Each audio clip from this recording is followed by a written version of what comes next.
And do not be conformed to this world, but be transformed by the renewing of your mind, that you may prove what is that good and acceptable and perfect will of God.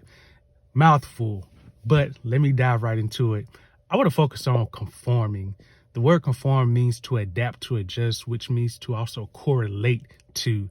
And to transform means to alter, being conformed.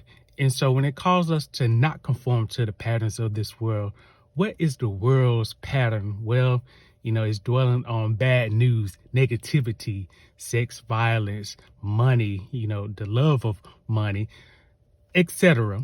And when it comes to being transformed, okay, what does transformation look like? Transformation looks like following in the fruit of the Spirit, Galatians 5.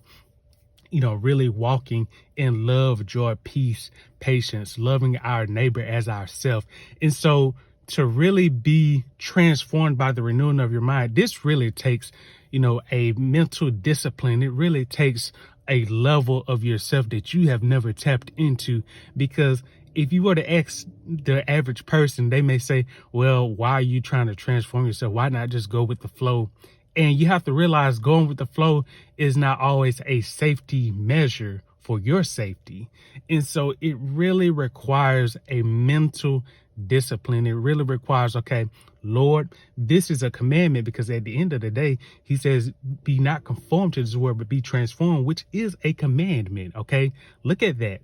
And when you're really transformed, no one can tell you what to do, because you answer to a higher authority. You answer to God Most High, not to man. So it is in your best interest to be transformed in what you think and what you say, and the things that you put into your body, the foods, and even the types of personal care that you put on your body. How is your temple glorifying God? To be transformed from the patterns of the world to be conformed to God's standard.